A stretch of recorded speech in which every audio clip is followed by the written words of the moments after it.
ser excesivo y prejuzgar y concluir con un gobierno que recién inicia, pero también es verdad que los temas trascendentes todavía están pendientes de que se asuman. Son muy pocos días, y don Freddy lo dijo, estaba escuchando atentamente, los pactos que ha planteado son los temas trascendentales.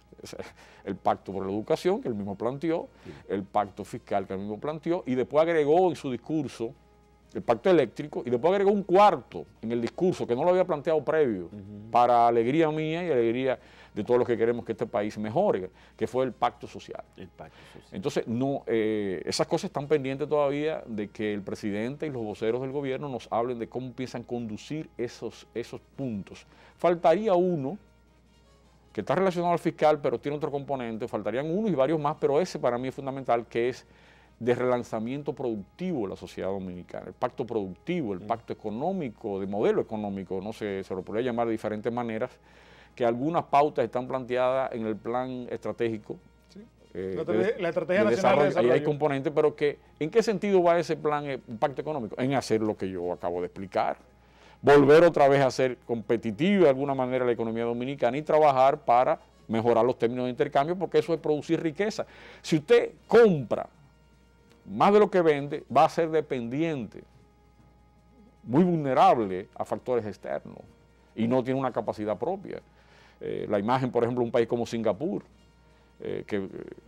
pequeñito, con una capacidad exportadora internacional, un país potente que genera riqueza, con fórmulas e iniciativas que aquí muchas de ellas se podrían tomar. Taiwán, Hong Kong, que ya no son países, pero bueno, sobre todo Hong Kong, en el caso de Hong Kong, que es una ciudad que forma parte, ¿verdad? Ciudad-estado de alguna manera, o algo parecido, igual que Singapur en un momento determinado. Igual que los países, entonces están ahí los modelos. Entonces tenemos que replantear el desarrollo del país para poder tener posibilidad entonces de mejor distribuir, etc. Entonces la clase política tiene que asumir más su responsabilidad. Doctor Abreu, dentro del marco del sistema de partidos, el PRD ocupa un lugar muy importante, históricamente y todavía al día de hoy. ¿Qué planes tiene el PRD para consolidarse como partido, para resolver parte de los problemas de la división entre el grupo de Hipólito Mejía y el grupo de Miguel Vargas, y dentro de ese esquema entonces caer un poco en el relanzamiento de Tribuna Democrática? Sí, cómo no. Gracias por la pregunta. Me permite, digamos, dar el mensaje central que estoy llevando a cabo. El Partido Revolucionario Dominicano es un partido, como tú señalas, muy importante dentro del sistema político de la República Dominicana, cuya misión histórica está inconclusa, porque obviamente, y el PRD o completa esa misión o otro lo va a sustituir, a la larga, porque es así, las sociedades se ponen retos, los partidos tienen oportunidades de encabezarla y o lo asumen o sencillamente lo asumen otros. El PRD ha hecho una contribución fundamental al desarrollo de la democracia, la institucionalidad y la libertad política indiscutible.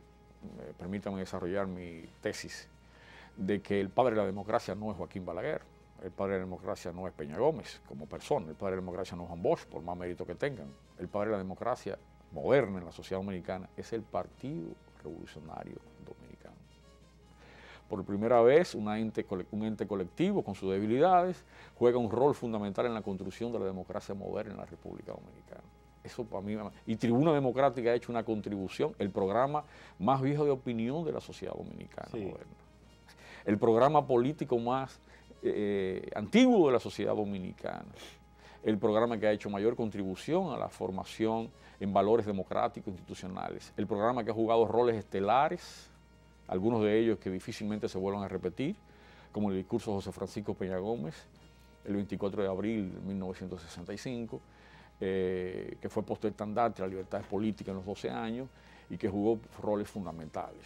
Entonces, el padre de la democracia moderna es el Partido Revolucionario Dominicano. Incluso el propio PLD, de alguna manera, es un hijo, si usted quiere, no reconocido, llamémoslo de alguna manera, no oficial, del PRD. Entonces, si usted lo interpreta a distancia histórica, como se debe reflexionar en una coyuntura, es difícil cuando estamos en una, pero después los historiadores lo escribirán en el futuro. Claro. Usted se da cuenta que el PRD es una clave para entender el circuito, y con ello, obviamente, los dirigentes. Incluso hay una clave del PRD no reconocida, don Freddy.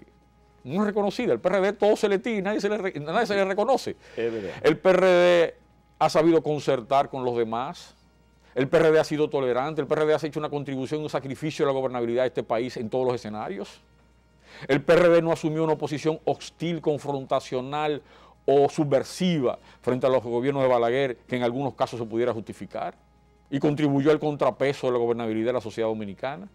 La gobernabilidad dominicana y la democracia dominicana se ha hecho gobernable en gran medida gracias al PRD y no se le reconoce.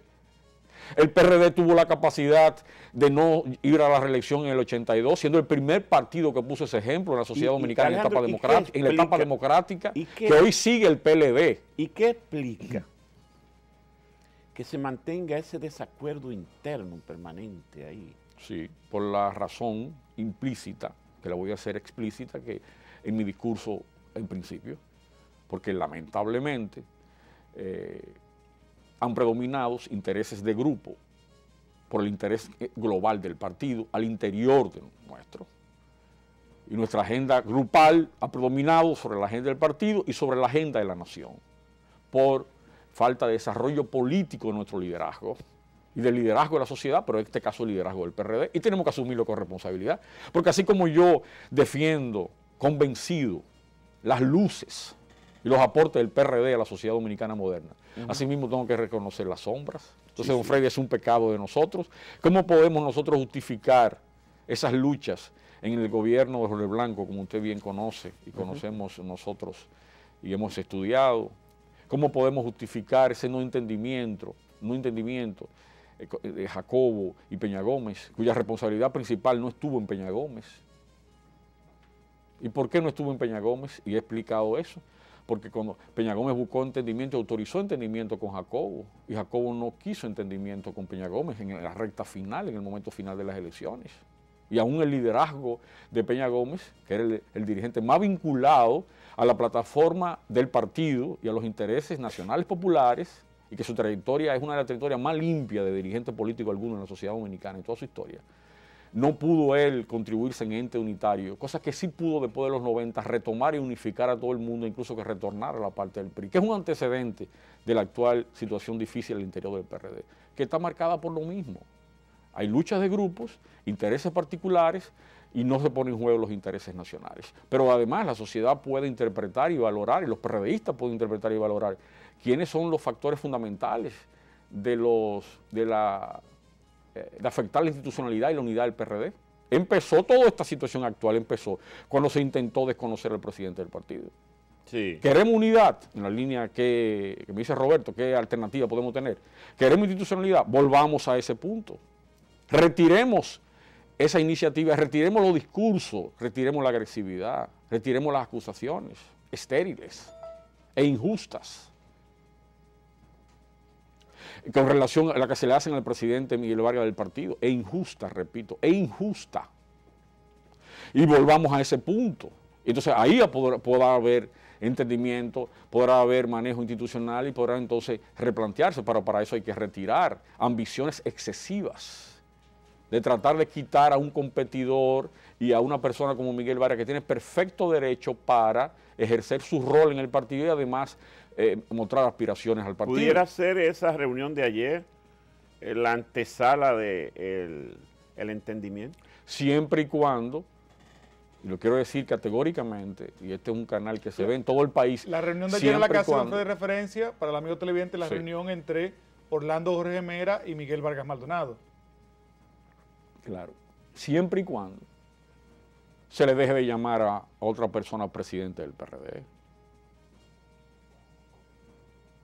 Sí. Y André Botti. Y volvamos al caos institucional. Pero no podemos jugar a dualidades y crear una sensación de guerra, como si tuviéramos un estado de guerra, 2 PRD, 2 presidentes, cuando eso es falso, cuando eso no es real, y eso no es lo que la sociedad quiere. La sociedad quiere un PRD con una propuesta y con capacidad de renovar y replantear su liderazgo de manera institucional, pero con conductas duales de ese tipo, pierde el que le ejerce. O sea, si yo admito venir a este programa, yo tengo que respetar la autoridad y el mando de quien tiene la conducción de este programa, que es don Freddy. Y si yo digo, no, yo voy al programa, pero no admito la conducción y la pauta que me dé don Freddy, eso es imposible concebirlo, eso es de sentido común.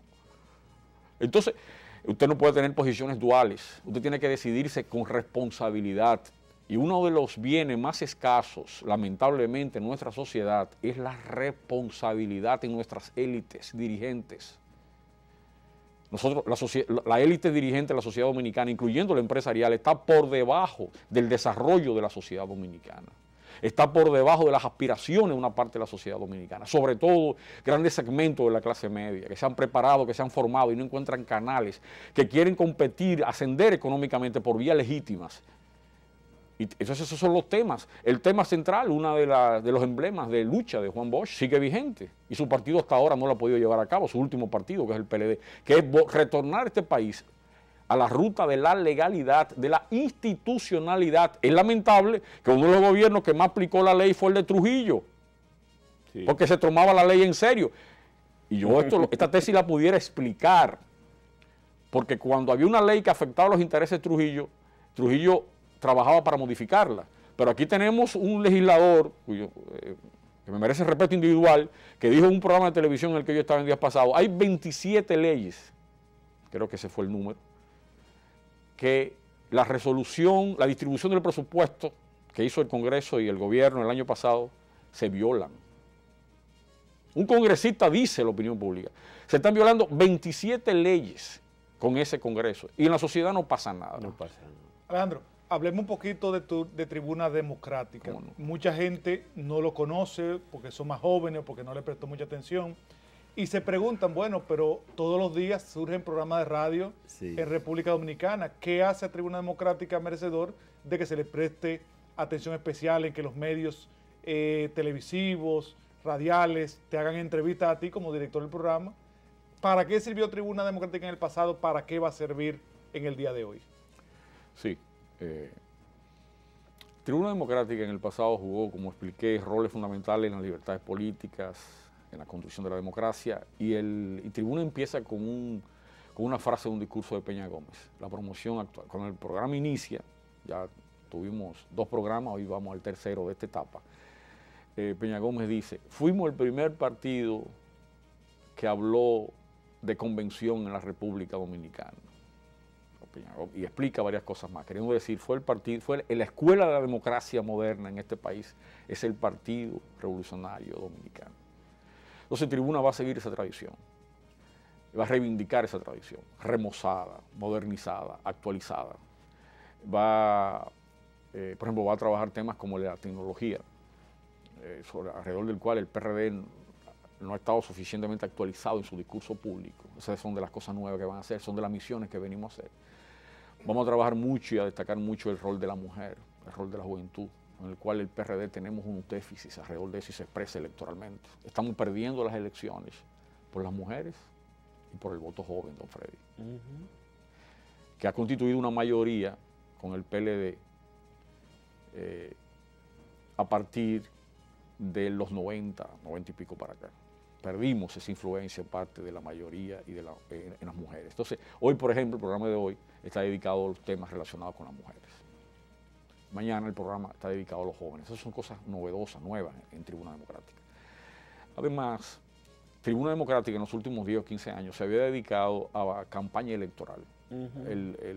Se reactivaba el programa cuando venían las campañas. Esta vez es distinto. Esta vez el presidente del partido, el compañero Miguel Vargas, ha decidido reactivar a Tribuna en un periodo a 4 años de elecciones. Sí. Entonces es distinto, Roberto. Ahora vamos a tener que trabajar ideas políticas públicas. Vamos a tener que fijar posiciones con relación a lo que va haciendo el gobierno.